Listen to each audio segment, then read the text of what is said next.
I think it went good. They was playing fast out there. We had a turnover today, which is good.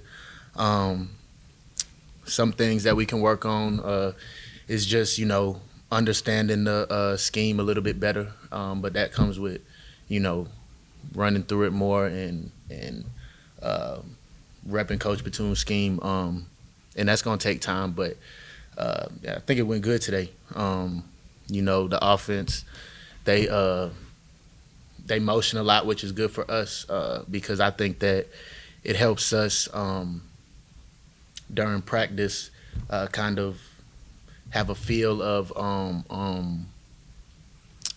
different formations and having to switch different coverages and things like that on the go and in real game speed time. So I think it went good, but we definitely got things that we need to work on for sure.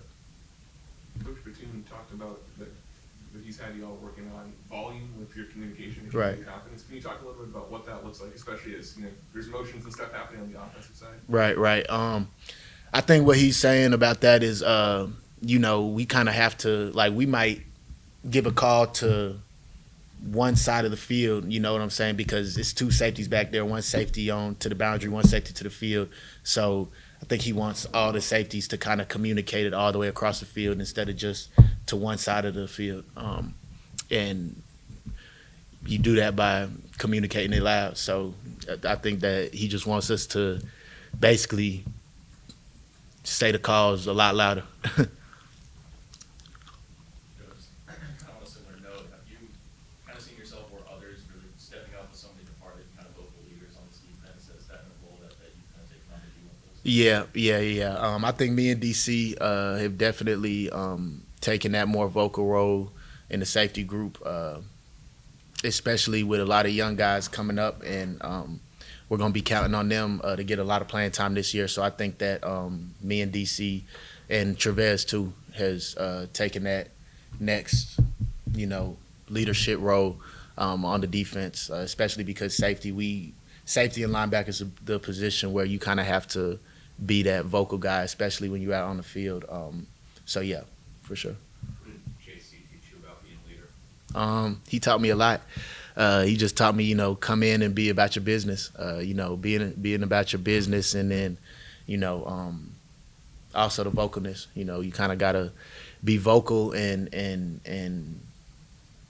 vocal. What Coach Batum says is that being vocal reflects confidence. So when you vocal, it shows your teammates that you're confident. So that What has it been like going against the tight ends, particularly Brett and Jordan? What have you seen from those guys, especially in the season? Yeah, they're big and they're long and they're athletic. So they got a big catch range or catch radius. So you kind of gotta be physical with them and play through the ball because if you're not as long as them, they're not going. Your hand won't be in the same area as the ball is. Like if they throw a ball up high, you're not going to be able to go up there and make a play on the ball. So you kind of got to play through their arms and things like that. But they're very athletic and they can make every catch and they're great blockers too because they big. So yeah. He was just saying that Judge Rico's been making some plays on the ball. What have you seen out of him in these first couple of weeks? He got really good instincts. Him back there playing that middle field, he's really good. He reads the quarterback's eyes really good, and his instincts are really well, and then he's really athletic too.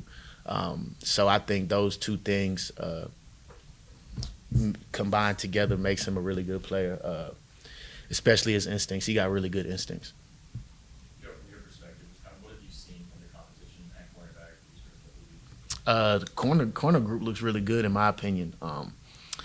Dre's been playing really good. Toriano's been playing really good. And even Key, the freshman coming up, he's playing good too. He makes a lot of plays. So, yeah, the corner group has been looking really good. What did the offense do well today that kind of gave you guys trouble at times? I think that they had a really good play action game today. And they just were in sync. They've been together for a while. They didn't lose a whole lot of people last year, so they have a really good rhythm going, and they're in sync really well right now. Yep.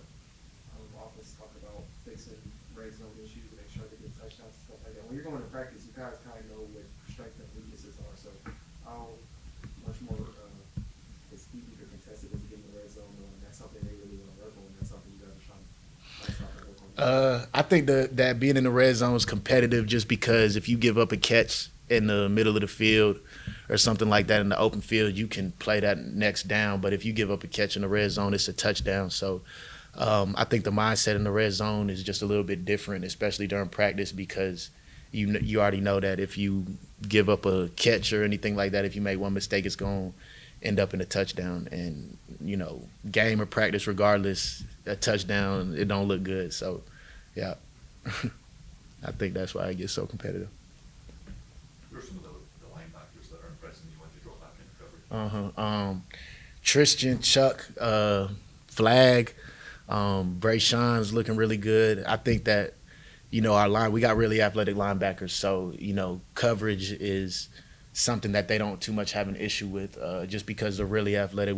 I don't think that we recruit super big linebackers or anything like that. We recruit athletic linebackers that can go side to side. And I think that they do that for the pass game too. So really every linebacker's been looking good just because they're so athletic,